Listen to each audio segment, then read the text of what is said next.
The afternoon sun burned over the Wyoming prairie, turning the horizon into molten brass.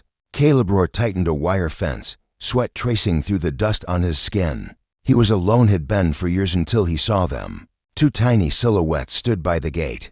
Two little girls, barefoot, clutching a single worn satchel.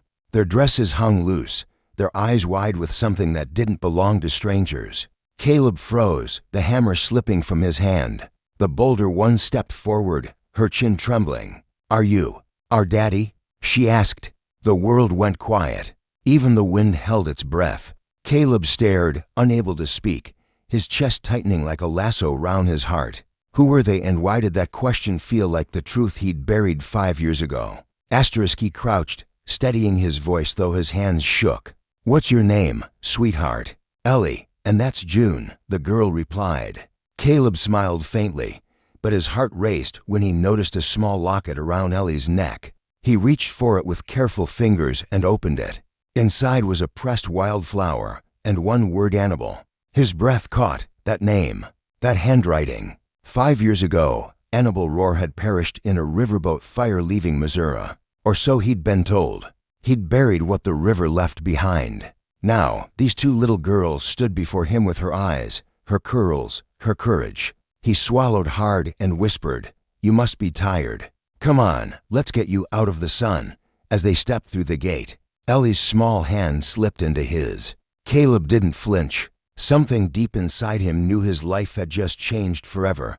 Inside the cabin. The air smelled of pine and baked earth. Caleb poured water, opened a tin of shortbread, and set it before the girls. They ate quietly, stealing glances at him. He turned to an old drawer and pulled out a faded photograph. Annabelle, smiling, sunlight in her hair. "Where's your mama now?" he asked. Ellie lowered her gaze. "She got sick. She told us to come here. She said this was where home was." Caleb's throat tightened. He traced the photo's edges.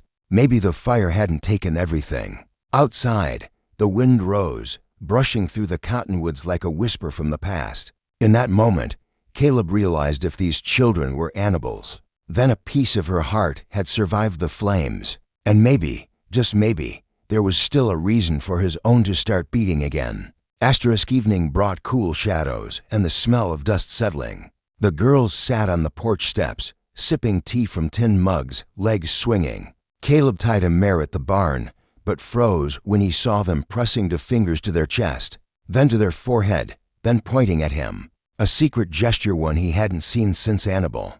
He remembered her laugh, her whisper, "I carry you in my heart, in my thoughts, and send you all my love." His knees weakened. "Where'd you learn that?"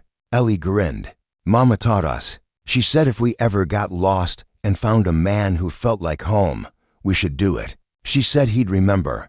Caleb swallowed the ache in his throat. "What's your mama's name?"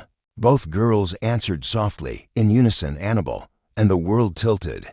The impossible was suddenly standing right in front of him.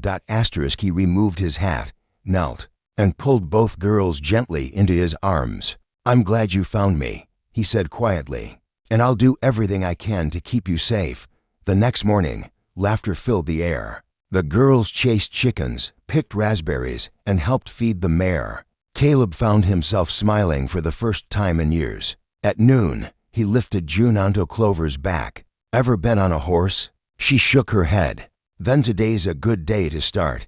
They rode toward the river bend, sunlight flashing on the water. Ellie's laugh so like Annabelle's echoed through the valley. Later, when Ellie scraped her knee, Caleb rushed to her side, heart pounding. "You're okay," he murmured, voice cracking.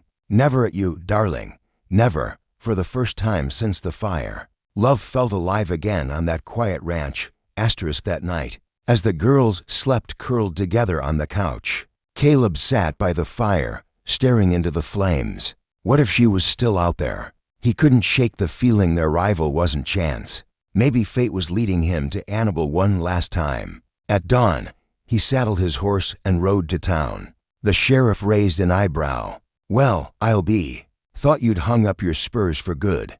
Need your help," Caleb said. Two girls claim Annabelle Ror's their mother. The sheriff's face paled. He opened an old file, tapping a faded report. "Montana Clinic, last year. Woman with burns and amnesia. Said her name might have been Annabelle. Caleb's heart pounded. He didn't wait another second. By sunset, he was on the trail to Montana, riding hard, chasing a ghost he prayed was still alive.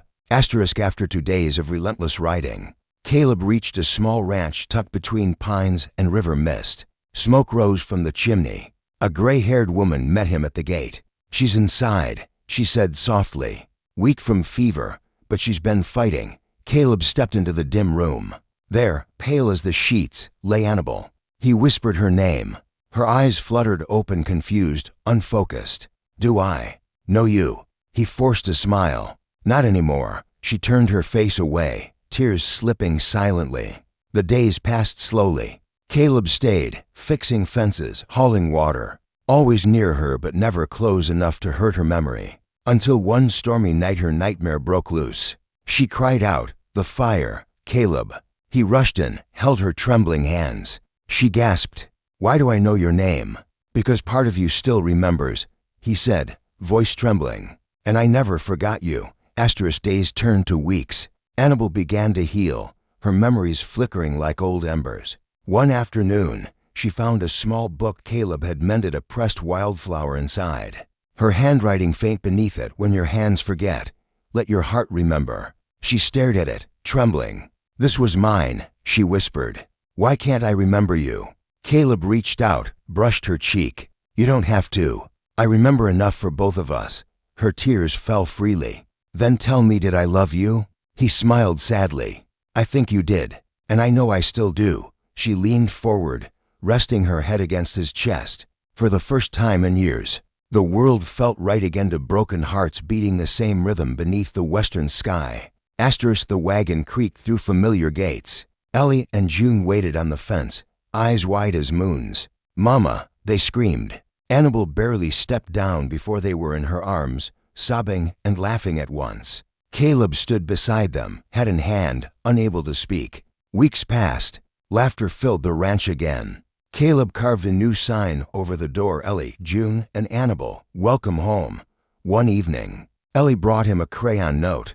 "Thank you for not forgetting her." "And us," he swallowed hard. "Wasn't possible." Annabelle turned to him, tears shining. "They told me you died." He smiled. "No, love. I was just lost. But you found me." And as the prairie wind swept through the open door, the house felt whole again. Night settled soft and golden over the ranch. The family sat on the porch, a single lantern glowing between them. Caleb handed Annabelle a small wooden flute he'd repaired. She lifted it to her lips, playing a tune the wind seemed to remember. Their song.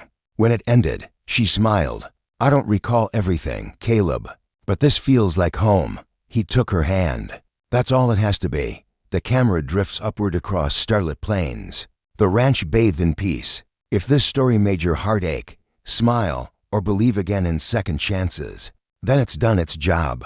Love like this is forged in fire, rebuilt in faith, and carried home on the wind. Subscribe to my channel Tales of the Wild West for more stories of love, loss, and redemption beneath the open sky. The West remembers.